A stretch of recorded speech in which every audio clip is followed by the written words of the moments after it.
Welcome, welcome, welcome. Welcome to this session. Welcome.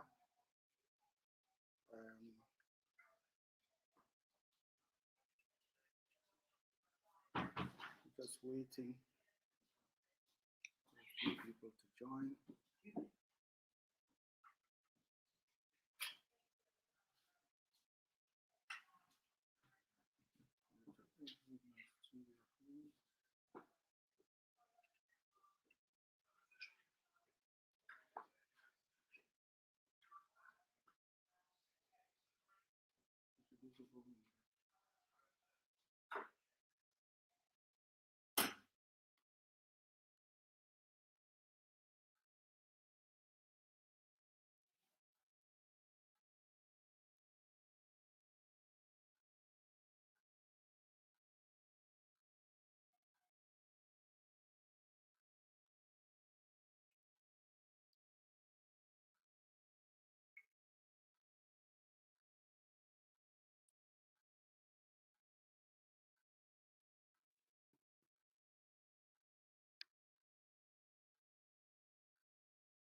We're going to be starting very soon. Very soon. Just giving a few people time to join.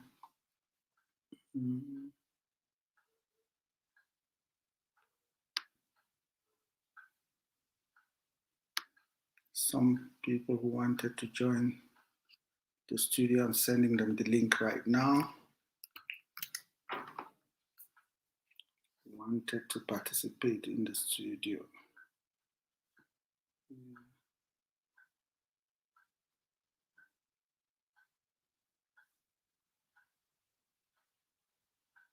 Yep. Okay.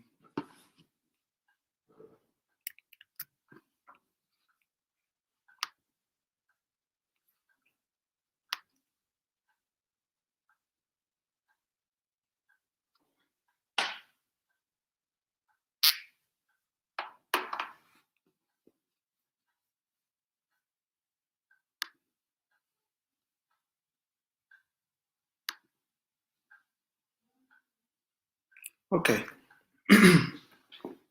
So we'll start this week. Just giving a few minutes. Maybe in another 2-3 minutes we'll start. We'll be starting very, very soon.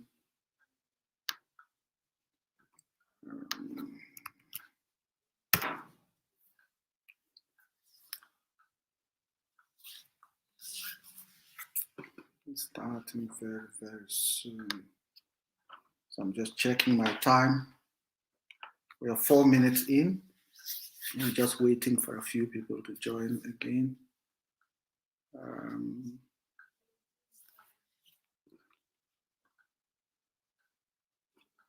Just 1 minute more. 5 past, we'll start.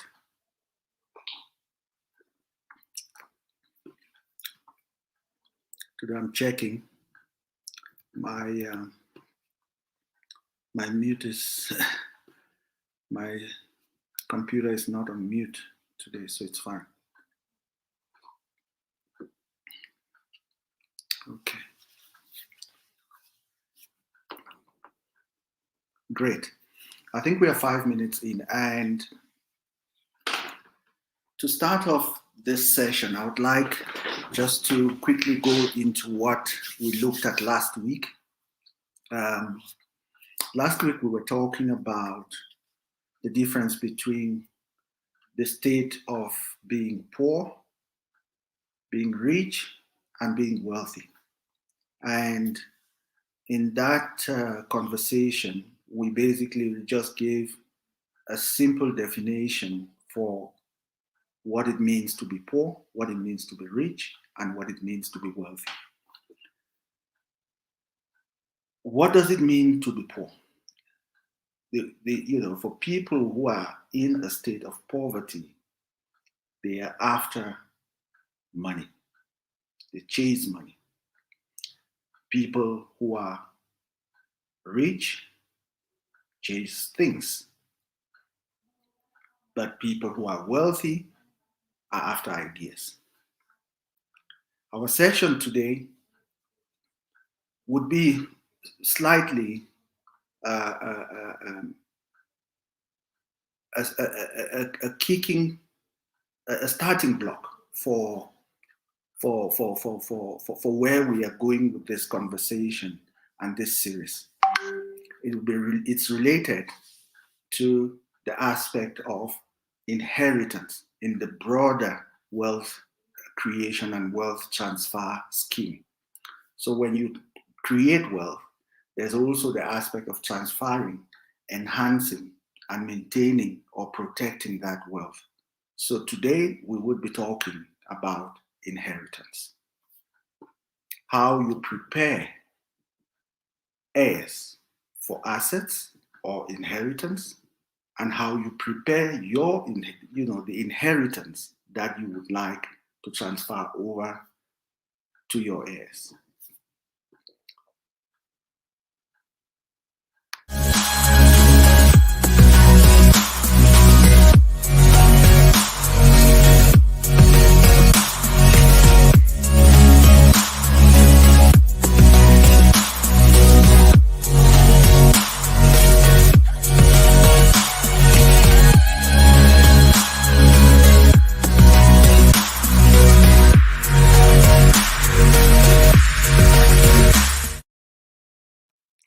Yeah, so welcome again.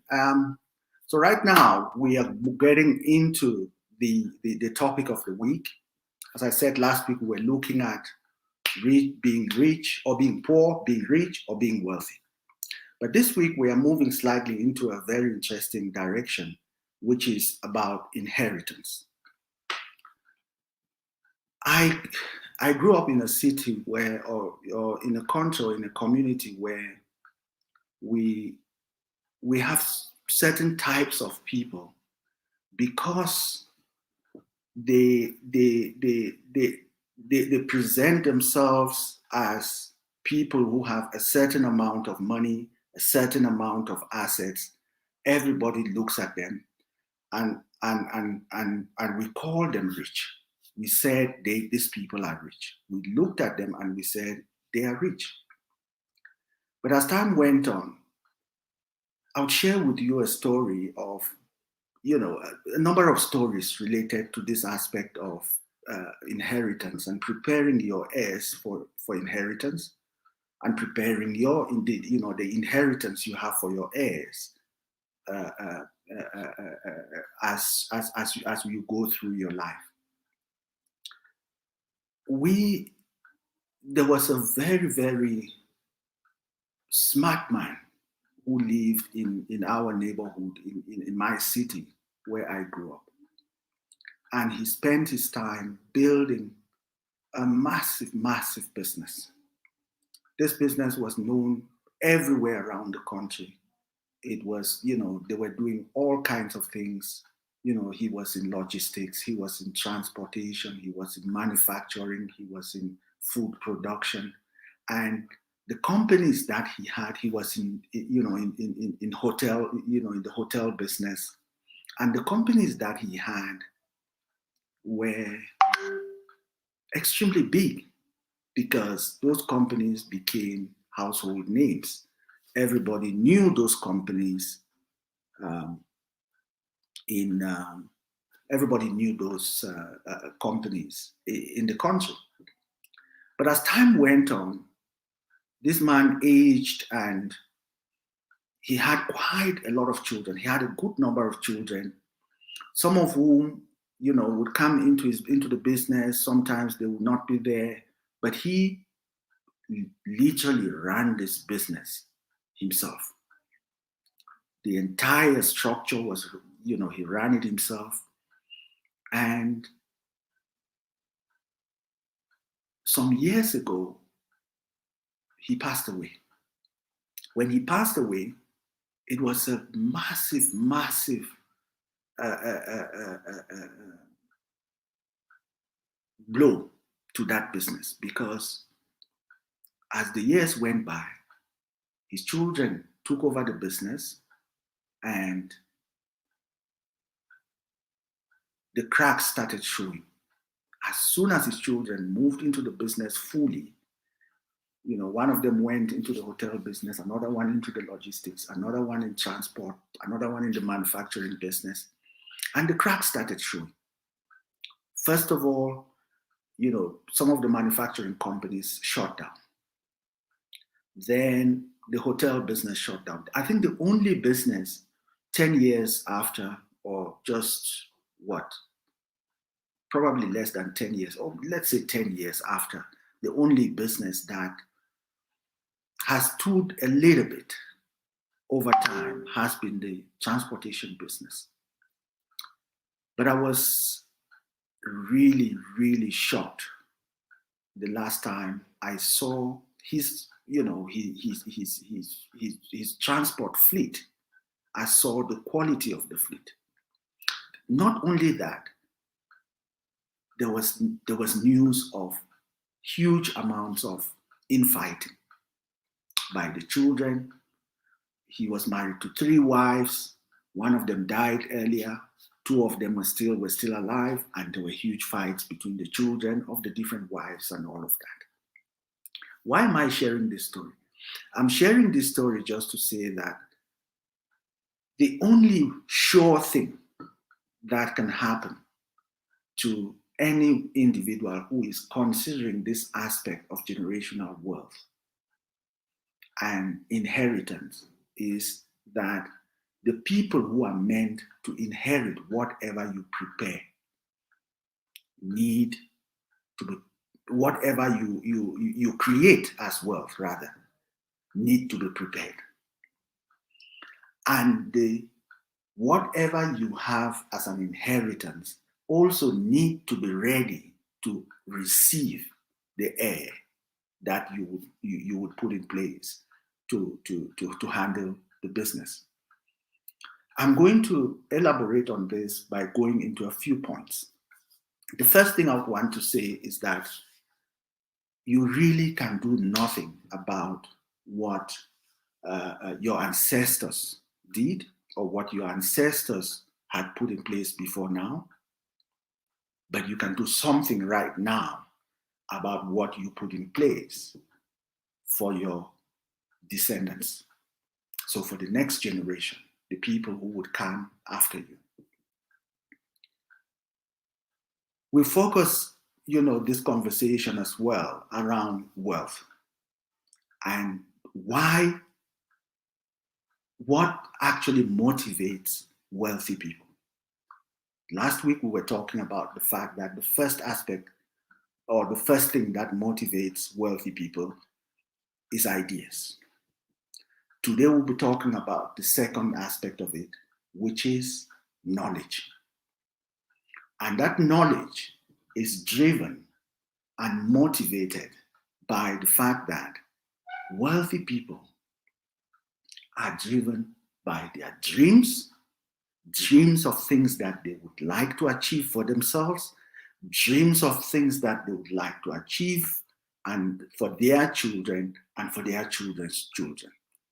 And in those dreams, they already have a view or a vision of what they would create and what, the kind of the quality or the character of the people who would be inheriting from them, whatever they have created. The second aspect is that wealthy people are motivated by their passions. And anything that you are passionate about would get you out of your bed, would get you out of sleep. Anything you are passionate about will give you the internal capacity to go for it until you get what you are passionate about. The third aspect of this of the character of wealthy people is that they are motivated by purpose. They live a purpose-driven life, a life that is determined not by their presence on this earth, but by the reason why they were brought here. They are motivated by this singular concept, which is passion, dreams, and purpose. And all of this are tied down to the aspect of their knowledge of what they want, what they were put here for, their reason for being, and how they are going to achieve it, and for what reason they want to achieve what they want to achieve, which ties in with their purpose. Yeah? This specific aspects of the lives of wealthy people, of anyone who strives to create and generate wealth for the next generation, is pursued with vigor, is pursued with heavy intentions, because every generation is called to create as the first generation, while the second, so it's an intentional journey, because it is actually generating or creating wealth, putting in place assets that will be beneficial for the generations that you may not even get to see, the generations that are unborn. Yeah. And when you are considering this entire aspect of being, you're looking at the fact that as a first generation, because a lot of us come from a background where all we know about generational wealth creation is things that we have had to gather and understand over time. Our parents have done their bit. And those of us who live now have to build from where we are, have to start from where we are. And the general principle around that is that we have to be able to understand that as a first generation, all we are doing is we are planting the seed. And the expectation is that the second generation will water that seed that we have planted, while the third generation will grow the seed, and the fourth generation would come and protect the plant that would have been created. I'm going to use a lot of plant anecdotes today, or to describe and to explain what I'm talking about today. So the fourth generation literally comes in, and what they do, because the plant has already grown, they protect it, they enhance it, and then they start the cycle again. They now become the first generation, and creating assets and generating assets, building assets that would be moved to a generation that they themselves may not also get to see. Yeah. The only sure inheritance to our children, or the only sure investment for our children, is an investment in the children themselves, and not an investment for the children. The only sure investment is an investment to the children. Let me just see.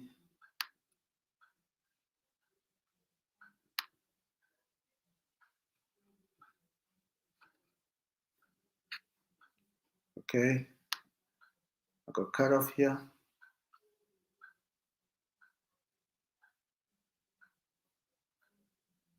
Yeah, so I was saying that the only sure investment we can give to our children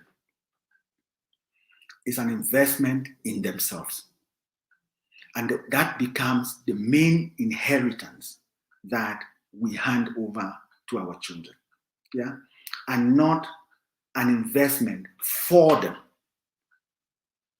That is actually very important. The only sure inheritance is an investment in the children themselves and not for the children. So I'm going to get into 4 critical points, which would be our take home for today. The first one is that in preparing assets for heirs and preparing heirs for assets, we have to look at these 4 aspects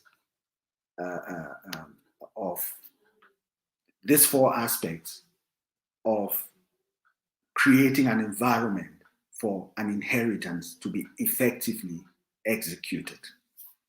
The first one I'm going to be talking about is a bond of affinity. Okay? A bond of affinity is actually very interesting. When you talk about a bond, if you have a bond with someone, it means you are connected with them. You are linked with them. And if you say the 2 words now put together, a bond, which is connection, and then affinity, which is a deeper level of connection. It's not just the fact that you are connected to someone, it's that you are connected at even a very spiritual level in a way that that bond cannot be broken. Okay? And the preparation of assets for heirs and heirs for assets has to be tied to that spiritual connection with the generations that you don't even know. And even for the generation, I take myself now, even for my children now, the connection that I would have with my children as we build assets for them to be able to carry and move into the next generation, I have to start creating that bond. And that bond is not created when the child has become an adult. It's created from when the child is born, up to the time when you hand over the inheritance or when up to the point where the heirs end up inheriting from you. Yeah? And this bond of affinity is actually a concept which is very, very interesting to me. It's a concept which says it is not about you. It is about that generation that is still to be born that you may not even know. Yeah? It's about the common good agenda. An agenda which says, my dear friend, my dear brother, my dear sister, it's not about you. It's not about your individual interest. It's about the interest for the common good. And the common good is the lineage of the generations to come. So that the generations that come after you, that the generations that come after us, do not have to start from where we started. Our parents started from a specific place and took us to where we are right now. We would enhance what our parents have put in our possession, and then we'll move that into the next generation. Yeah? And in enhancing what we move into the next generation, we have to consider this aspect of a bond of affinity, which is, it is not about you. It is the common good agenda, an agenda which goes way beyond you and targets the generations that are still to be born. Okay. The second aspect we're going to be talking about today is about the fact that as we live, while we are on this earth, we have a responsibility to impart character in the people that we would want to transfer our assets to. The people would want to inherit what we have created over our own lifetimes. Therefore, we have to impart high levels of discipline high levels of character into everyone that we would want to take over from us when we are no longer here.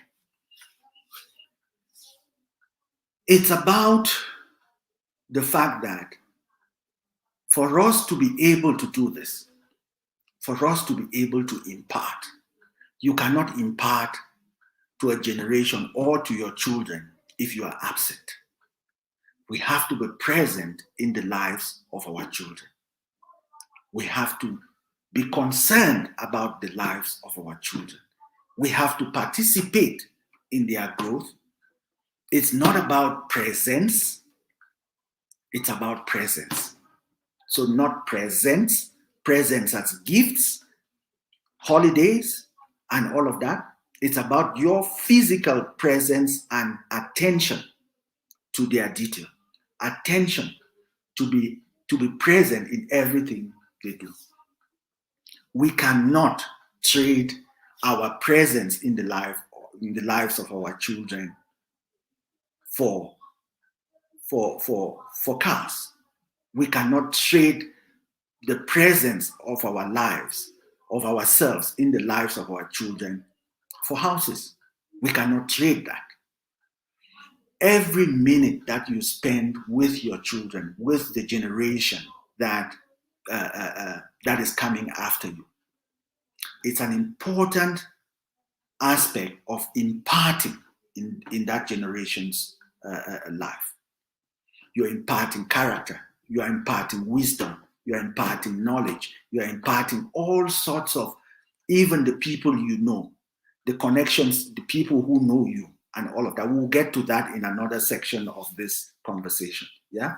But sporadic gifts and holidays and things like that would not impart the kind of character that your presence in the lives of the children will impart.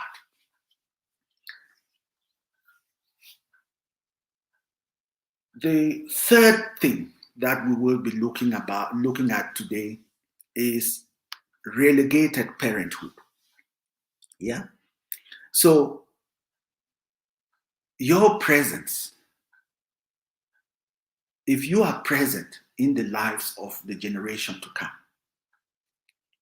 you would not relegate your parenthood in their lives.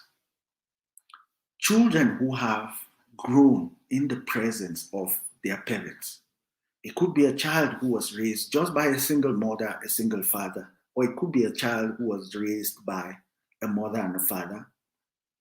The presence of their lives, of themselves, of their being, sharing their time, sharing their efforts, participating in their activities, encouraging them, is fundamental in the growth and development of the child.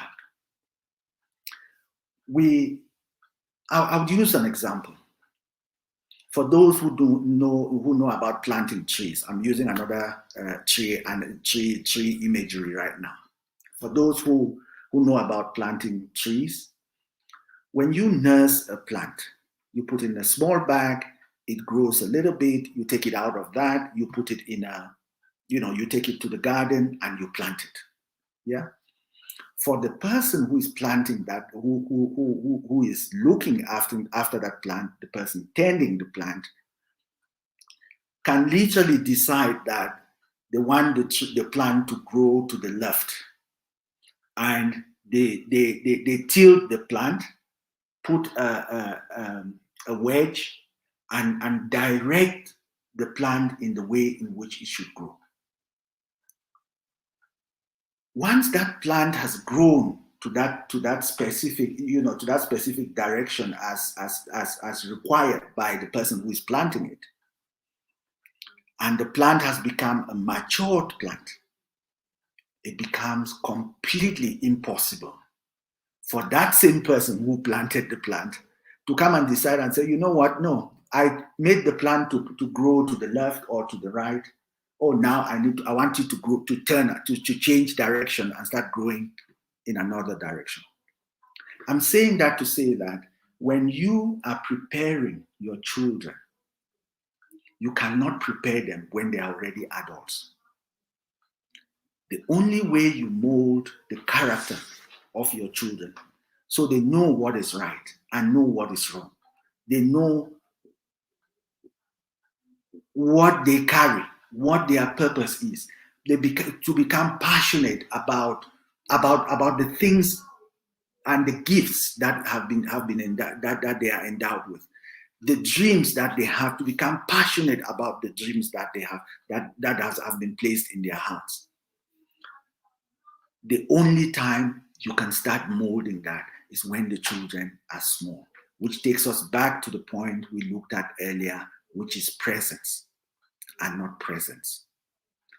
Presents and not gifts. Yeah. So relegating our parenthood is completely something that we cannot ignore. In our lives today, everybody goes out. There's a lot of, you have to go and work. Apart from the last year and a half where a lot of people are working from home and they get to interact a lot more with their children. In fact, last year there was a lot of fun. Parents actually, realizing and recognizing that teachers actually do a great job, because we were all faced with the challenge of dealing with our children, with homeschooling. We're faced with the challenge with homeschooling of the children, and it became clear to parents that we actually have not been present. We actually do not know what our children are doing in school. We actually do not. We before the pandemic of last year, we were not very present in the lives of our children, and that ends up giving birth to a generation of children who literally don't know their parents, and parents who literally don't know their children. Then when it comes to inheriting, the parents now are, it's literally, taking a chance. Yeah. And then the fourth and last aspect, which we will talk about, is about family stability. Yeah. Family stability. I see that there's someone who's joining the studio. Let me just add them. We can have a nice conversation. Tamika, welcome. Welcome, Tamika. Are you there? Your microphone is on mute. Anyone who wants to join us well from Facebook, from YouTube, just send me a message, send us a message, and we're going to send you a link. We can only have 10 people in the studio. Thank you. With us. Hi, Tamika. How are you? I'm fine, thanks. And you? Thank you very much. Thank you for joining us in the studio. I was just wrapping up on the fourth point so that we can at least have a brief conversation before we wrap up the evening. Okay, thank you for having me. Where are you, Tamika? You are in Jamaica, right? Yes, I am. Oh, great, great. How is Jamaica today? It's bright and sunny in Montego Bay. Oh, thank God. We are actually in the heart of winter in Johannesburg today. So I was just going into the fourth point, which was family stability. And I have shared the flyers of this specific session today, and it was on inheritance. I've gone through a few points, and I was just about to go through the last point, which was going to be very brief. Then you and I can have a conversation, and whoever is joining in the studio, we can jointly have this conversation, at least for the next few minutes before we wrap up the evening. Yeah. So the main thing about family stability is that as parents, looking at creating generational wealth, we have a responsibility to guard the emotions of our children. We have a massive responsibility for our children. We have a massive responsibility to model stability. We have a massive responsibility to to insulate our children from adult conflicts. We have a responsibility to model a positive lifestyle in the face of our children. All of that builds a certain level of resilience, a certain level of the life of the persons that you intend to inherit what you would have created for the next generation. And in modeling a positive lifestyle, to a large extent, our children's best and the best, to a large extent, our the best relationships that we have, even as adults, is a product of our early relationships. So if we build proper relationships with our children, then we get to be able to share some of the wisdom, some of the knowledge, some of what our views, our passions are, our purpose is, our dreams are, so that when we transfer, when we get to the point where we have an inheritance transfer, the children would be able to know that this is something my parents were passionate about. And they would not, because of the relationship, the bond of affinity, the element of your presence in their lives. Presents are not gifts. Presents are not presents. Yeah. The aspect that you did not relegate your responsibility as a parent, be it a single parent or a child who grows up, or children who grow up in a home with a husband and a wife.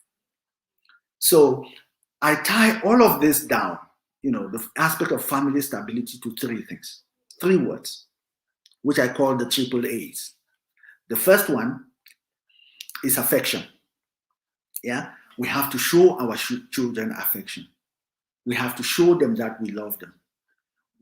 In building a bond of affinity, there's no way that you do not show that you have an affinity towards the other person's existence. That bond has to be built by affection, by demonstrating and sharing and showing affection. The next A that I want to look at right now, that I'll be talking about right now, is attention. We do not really listen to our children. We don't listen to our families. How do you intend to prepare the character of the heirs who are going to inherit you when you don't pay attention to them? And because the more you pay attention to them, they will pay attention to you. When you give, that's how you get a lot more in return. So without us paying attention to the next generation, who are supposed to be, the people who water the plant, based on what I spoke about before, if we don't pay attention to them, they will not pay attention to our dreams. They will not pay attention to our passions. They will not pay attention to our purpose, to be able to enhance and carry it to the next generation. And the last aspect of it is affirmation.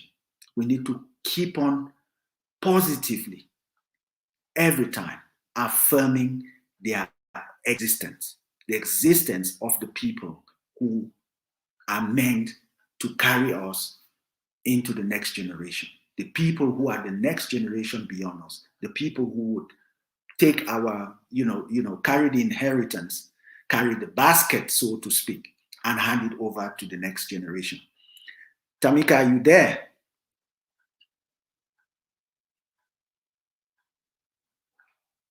Your mic is closed.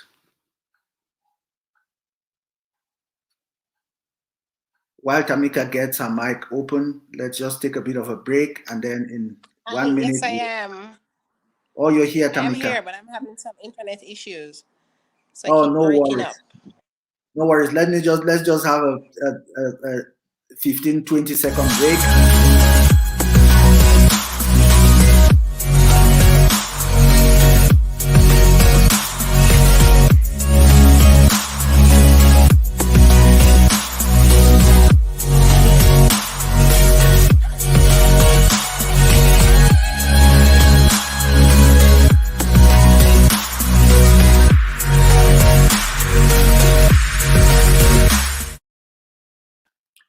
Yeah. So yeah. So I hope you were listening as well, Tamika, while you go as you got into the studio. So I've spoken about a number of things. The first one is about the bond of affinity. The second one, we have to impart before we depart. The third one, we cannot relegate our responsibilities as parents. And the fourth and last one, is family stability. Because in all of this, we are building a family enterprise. You have any thoughts? I'm loving the discussion. I'm learning. Oh, thank you very much, Tamika. Thank you very much.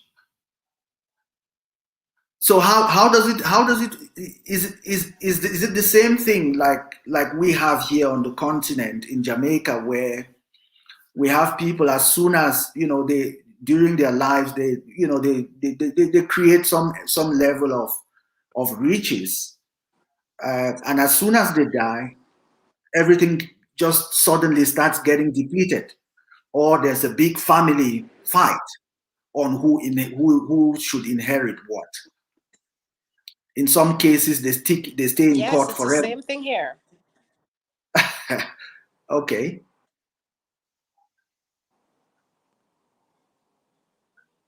Hello, are you there? I'm not sure if you're hearing me, but my internet keeps going in and out. So I'm hearing you at some point, and then I'm not hearing you at another point. Oh, okay. So I just heard that it's the same in the island as well. Pardon? No, I'm saying that I just heard you say that is the same thing, in Jamaica. Yes, it's the same thing here in Jamaica. Oh, okay. Okay.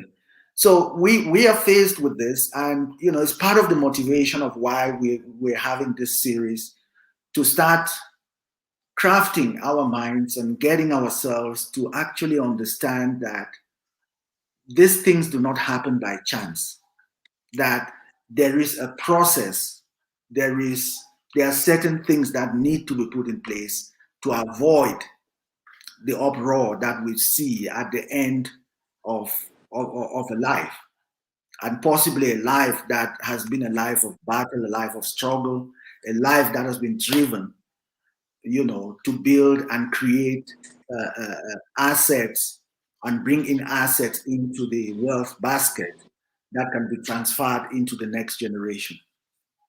I actually shared a story of someone, in my neighborhood, who, after his death, you know, his companies just started disappearing. You know, everything just dilapidated. His logistics company dilapidated. You know, people just, the people who inherited those assets, every indication is that they were not prepared, for it. We also have cases where the families are actually in court 10 years after, and nothing has happened. Even what was meant to be enhanced and transferred to the next generation has actually dilapidated under their feet, because they are stuck in court Indeed, it's fighting. sad, very sad. Really, really sad. So that's why we got into this. We got on this journey to say we need to be different. These things happen intentionally. There's no way we can carry on in the same way as some of our forebearers have. Yeah. And as I said at the beginning, there's nothing we can do about the past. There's nothing we can do about our ancestors, people who came before us. But we sure can do something about our descendants, the people who will come after us. And that journey starts here. That journey starts now by what we do. I'm not hearing everything you're saying, but my view is that I think that more of these meetings that has information needs to be kept so people can get educated, because a lot of people is not really educated as to how to form a will and the process to take and everything. So people need to be educated. Yeah. So we are going to get into the aspect of wills and things like that in the later sessions. But just to I hope you can hear this. Just to talk a little bit about that. Yeah. A will is what is written in paper, but what is engraved in people's minds, what is engraved in people's hearts, is actually what carries that will to its success. Because you could write all what you want on a will. If the heirs are not prepared for the assets that you have secured, it Hello, I'm not sure if you're hearing me, but I'm not hearing you. oh, sorry. Sorry, I hope everyone else is hearing, but I can see that we're getting quite a few comments. We're getting a number of people who are sending messages. Yeah, I can see some messages coming through. But indeed, what I was saying is that a will is on a piece of paper. It's written. It's very, very important. But before you write what you write on the will, what is engraved in the hearts of the individuals is extremely important. What is engraved in the character of the individual is extremely important. Because irrespective of what is written on the will, what is written in the will, if their character is not right, then the fight will still come up. If their character is not right, then they will not have any view, they will not have any interest in having a bond of affinity. They will not have any interest for the generations to come. The only interest they would have would be self-interest. Yeah, they will not even be. They will have no cares for what happens beyond them. But when you start building character, that's the first area where inheritance starts. Inheritance does not start when you have amassed the assets and then you start transferring them. No, inheritance starts as you know, from when you have children, you start building their character and you start preparing them to be ready for any assets that you would have, that you would want to transfer to the next generation. In some regards, a lot of us look at it as, a lot of people look at inheritance as something that it is when you die, everything that's written on your will is going to be executed. I'm sorry, it really does not work. Except the character of the heirs that you have has been, has been sharpened. If the characters of the heirs have not been sharpened, irrespective of what you have on the will, it's not going to make any measure of difference to the lives of people. I can see that we lost Tamika. Tamika was from Jamaica. I've given an invitation. A number of people were in the studio. I tried to get them in. They are not coming in. I'm sure it's connections as well. Therefore, my summation, my conclusion of the matter is that inheritance starts at birth. Okay? Inheritance starts at birth. Because we are endowed with the, I will call it the equipment or the instruments to bring children to earth, to bring children on this earth, does not make us parents who are ready to transfer whatever we create and generate as assets to be able to transfer it. The next important thing in my summation is that the 4 elements that we looked at today are extremely important. First of all, a bond of affinity. Secondly, we have to impart before we depart. By the time we are leaving, we should have molded the character, we should have crafted the future, we should have shared our dreams, we should have shared our passions, we should have exposed the purpose of our existence to our children so that they can now become the second generation that grows the plant which we would have planted. And once they grow the plant that we would have planted, they would have a view of the next generation, even the generation that they don't know, that they may never even see. So the next one is we have to impart before we depart. The third thing is that we do not have to relegate our responsibilities as parents. Yeah? We do not have to relegate our responsibilities as parents. The fourth aspect is family stability. We model family stability. We insulate our children from conflicts. And then the 3 A's. We have to show the next generation affection. We have to show the next generation attention. We have to pay attention to them, pay attention to their dreams, pay attention to their desires, pay attention and use our wisdom in molding those desires so that they can become who they were meant to become. Yeah. And the last one is affirmation. We have to always affirm, positively encourage, positively support the next generation so that they understand what it means to build for the next generation, and share all these things with them so that there is no confusion when they also have the responsibility to transfer what had been generated by their own parents and transfer to them. They grow it and they transfer to the third generation. A generation, as I always say, a generation that we may never see.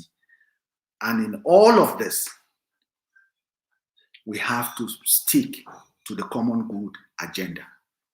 We have to stick to the common good agenda.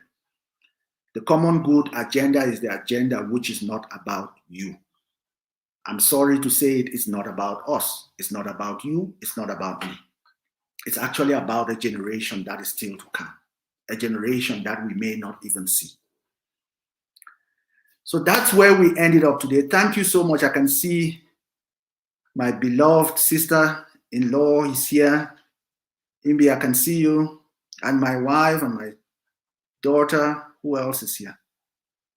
Thank you guys so much. Thank you for your support. And I hope that this will be beneficial for someone. If it's not today, it's definitely going to be beneficial for someone in the future. Thank you so much and enjoy the rest of your evening.